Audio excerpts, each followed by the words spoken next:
Hey, today's video we are going to talk about Pap test. Who, what, when, where, why. We'll answer everything for you today. So first of all, why, in your opinion, with all of your experience, do you think women should be getting their Pap smears routinely? So, a Pap test is for cervical cancer screening, and it really is to catch abnormalities in that cervix, which is the opening of your uterus where the baby comes out.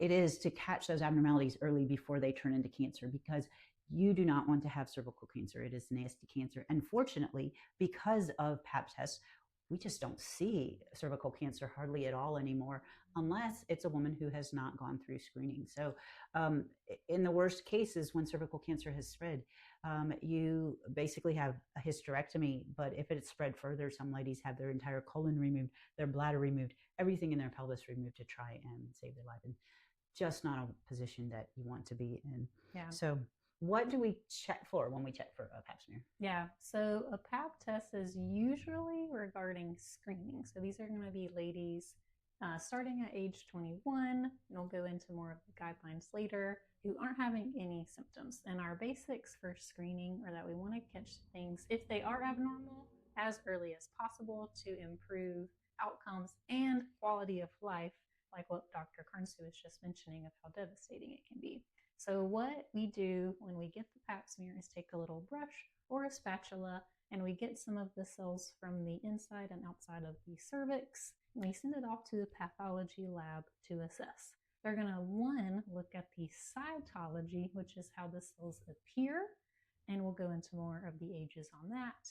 And in some women, they will also look at virus co-testing for high-risk strains and other strains of human papillomavirus, or HPV.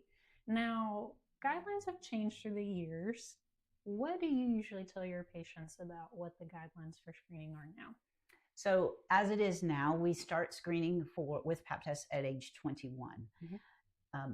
But we know the HPV test that you mentioned, HPV causes 99% or more of cervical cancer. And how do we get HPV? We get HPV from sex. So even if a young woman has sex in her teens, she is not going to have the abnormalities that lead to cervical cancer in those first few years. So it's safe to start at age 21 for a Pap. And then as we move on over age 30, we might do more of the co-testing with the cellular, like you mentioned, and the HPV. What about patients with a hysterectomy? That's a good question that I get asked a lot. And I think it comes down to what type. And I am not an OBGYN, so I can't speak to the complete ins and outs of the procedure. But what I usually tell patients is if they've had a total hysterectomy, so their cervix has been removed surgically, and we no longer need to screen for cervical cancer. But let's just say someone has had a hysterectomy for another reason that's not cancer, fibroids, heavy period, whatever the case may be, they may still have a cervix there to test.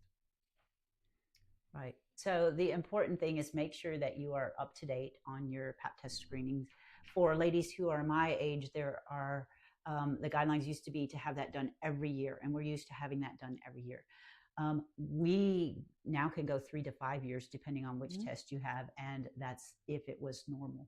If you're higher risk, it may need to be done more often. Now, though, you should still see your doctor every year. That doesn't mean you just get to skip out for 3 years, because there are other preventative things to talk about, which we do as family doctor's office. So you probably do your Paps as part of your annual wellness visit, right? Yeah, so if I'm doing a well woman exam and someone is due for their Pap, I'm happy to do it as part of our well woman exam with their annual, and do it all in one, which is really nice and convenient for patients, so they don't have to go to multiple different offices to get all of their preventative screenings done. Right. And at our, we do a lot of women's health here. So, and we always do start talking to the person with their clothes on. So we never want you to feel intimidated sitting naked on a table waiting for a stranger to come in and meet you for the first time. It's just not the best way to do medicine. I mean, we've all been there and had it done. So whatever we can do to make it patient friendlier. I don't even use stirrups anymore in most cases. We can do a Pap without. Makes it a little bit less invasive. Yeah. But we like to take the time, and we are able to take the time in our direct primary care clinic to ensure you're as comfortable as you can be and talk you through the process instead of just having you rush in and rush out. So if you are interested in learning more about us at Verity Medicine, then follow us and check out our website, veritymedicine.com. And comment below if you have anything else you'd like to hear about women's health. Thanks.